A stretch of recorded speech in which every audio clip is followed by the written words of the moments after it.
Hi, it's me Jisha Sandeep. Welcome to my channel. ഇന്ന് നമ്മൾ ബാംഗ്ലൂരിലുള്ള ഹൊസ്കോട്ടയിലെ കാട്ടിരമ്മ ദേവി ടെമ്പിളിൻ്റെ വിശേഷങ്ങളുമായിട്ടാണ് വന്നിരിക്കുന്നത്. ഇത് അമ്പലത്തിൻ്റെ എൻട്രൻസിലുള്ള ഒരു ചെറിയ വിഗ്രഹമാണ്. നമ്മൾ പാർക്ക് ചെയ്ത് കഴിഞ്ഞാൽ തന്നെ നമുക്ക് ഈ അമ്പലത്തിൻ്റെ ഫ്രണ്ടിലായിട്ട് കാണാൻ കഴിയും. അത് കഴിഞ്ഞാൽ ഒരു ചെറിയ ഗണപതി കോവിലുണ്ട് ഇവിടെ. ആ ഗണപതി കോവിൽ തൊഴുത് കഴിഞ്ഞാൽ നമ്മൾ നേരെ കാണുന്നത് ഒരുപാട് നാളികേരം ഇങ്ങനെ ഒരു ചുവന്ന പട്ടിലാക്കിയിട്ട് കെട്ടിവെച്ചിരിക്കുന്ന ഒരു കാഴ്ചയാണ്. ഇതിവിടുത്തെ ഒരു വഴിപാടാണ്. നമ്മൾ എന്തെങ്കിലും നമ്മുടെ ഒരു ആഗ്രഹം നടക്കാനുണ്ടെങ്കിൽ ആ ആഗ്രഹം മനസ്സിൽ വിചാരിച്ചിട്ട് ഈ നാളികേരം ഇവിടെ 200 രൂപ കൊടുത്താൽ ഈ നാളികേരം ഈ ചുവന്ന പട്ടുള്ള ഒരു നാളികേരമാക്കിയിട്ട് അവർ തരും. അത് നമ്മൾ കയ്യിൽ വെച്ച് 108 തവണ വലം വെച്ചിട്ട് വേണം കെട്ടാനെന്നാണ് പറഞ്ഞത്. അപ്പം അങ്ങനെ നമ്മൾ ആ ആഗ്രഹം മനസ്സിൽ വിചാരിച്ചിട്ട് ഇവിടെ ചുറ്റും വലം വെച്ചതിന് ശേഷം ഏതെങ്കിലും ഒരു മരത്തിൻ്റെ വേരിൽ കെട്ടണം എന്നാണ് ഇവർ പറയുന്നത്. പക്ഷേ നമുക്കിപ്പോൾ വേരുകളൊന്നും കെട്ടാനുള്ള ഒരു സ്ഥലം കിട്ടത്തില്ല, കാരണം അത്രയും അവിടെ ഒരുപാട് കെട്ടി വെച്ചിരിക്കുന്നതുകൊണ്ട്.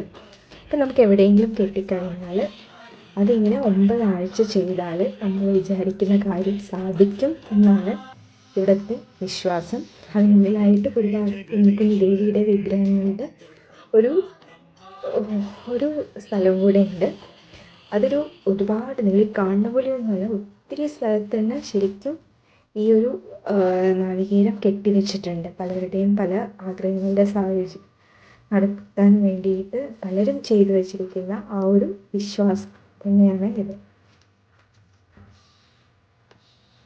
അത് കഴിഞ്ഞാൽ നമ്മൾ നേരെ കാണുന്നത് അമ്പലത്തിൻ്റെ ഫ്രണ്ടിൽ തന്നെ കാണുന്ന കുറേ പോട്ടുകളാണ്.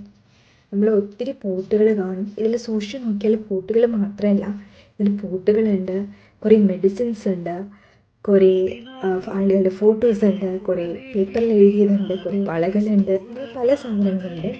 ഇത് പലരും ശത്രു സംഹാരത്തിന്, അങ്ങനെ പല കണ്ണ്, ദൃഷ്ടി, ദോഷം ഇതിനൊക്കെ വേണ്ടിയിട്ട് ചെയ്തതാണെന്നാണ് അവിടെ ചോദിച്ചപ്പോൾ അറിയാൻ കഴിഞ്ഞത്. അത് മുന്നിൽ തന്നെയുള്ളൊരു വലിയ വിഗ്രഹമാണ്. ഈ വിഗ്രഹത്തിൻ്റെ താഴെ തന്നെ നമുക്ക് വിളക്ക് കത്തിക്കാനും നമുക്ക് നാളികേരം ഉടയ്ക്കാനുള്ളതുണ്ട്. ഇതിന് സൈഡിലായിട്ട് ഒരു ചെറുനാരങ്ങ വെച്ചിട്ട് ഒരാൾ നമ്മളെ ദൃഷ്ടിയെല്ലാം തൂക്കി നമ്മൾ നിലത്തേക്ക് ഇട്ട് കഴിഞ്ഞാൽ നമ്മൾ വലതുകാലം കൊണ്ട് പോയിട്ട് ചവിട്ടണം. അങ്ങനെ ഒരു ഇത് കണ്ടു. അത് കഴിഞ്ഞിട്ടാണ് നമ്മൾ അമ്മയെ തൊഴാൻ വേണ്ടി പോയത്. കാട്ടിരമ്മ ഭഗവതി ടെമ്പിൾ.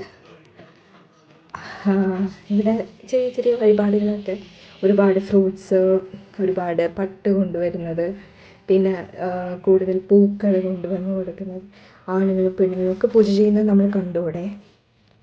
ഇവിടെ തന്നെ നമുക്ക് ഏലസ്, പിന്നെ പല രൂപങ്ങൾ വീട്ടിൽ കൊണ്ടുവച്ചിട്ട് വേറെ എന്തെങ്കിലും ശത്രുദോഷമോ അങ്ങനെ എന്തെങ്കിലുമൊക്കെ ചെയ്യാനുണ്ടെങ്കിൽ അതിനുള്ള വീട്ടിൽ കൊണ്ടുവയ്ക്കാൻ പറ്റുന്നതൊക്കെ കണ്ടു. പിന്നെ ഇത് പുറത്തുതന്നെയുള്ള ഒരു ചെറിയ വിഗ്രഹമാണ്. ഇവിടെയും ഇതേപോലെ തന്നെ നാളികേരം ഉടയ്ക്കാനും മറ്റുമുള്ള സൗകര്യമുണ്ട്.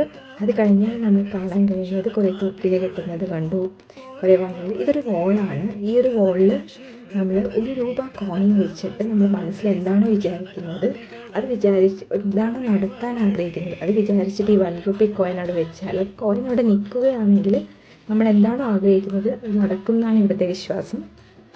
നിലത്ത് വീണാൽ കുഴപ്പമില്ലാത്തതാണ്. ഇത് അവിടെ പണി നടക്കുന്ന ഒരു സ്ഥലമാണ്. ഇപ്പോൾ ഒരു പുതിയ വിഗ്രഹം അവിടെ വരുന്നുണ്ട്. അതിൻ്റെ പണി അവിടെ നടന്നുകൊണ്ടിരിക്കുകയാണ്. ഇവിടെ അന്നദാനം അവൈലബിൾ ആണ്. ഇന്നും അന്നദാനവും ഉണ്ട് ഈ അമ്പലത്തിൽ. പിന്നെ നമുക്ക് BMTC ബസ്സസ് അവൈലബിൾ ആണ്. അമ്പലത്തിൻ്റെ അടുത്ത് വരെ ബസ്സുകൾ അവൈലബിൾ ആണ്. പിന്നെ നമുക്ക് കൂടുതൽ പാർക്കിംഗ് സ്പേസും ഉണ്ട്. നിങ്ങൾക്ക് ഇതെല്ലാം ഇഷ്ടപ്പെട്ടെങ്കിൽ ലൈക്ക് ചെയ്യുക, സബ്സ്ക്രൈബ്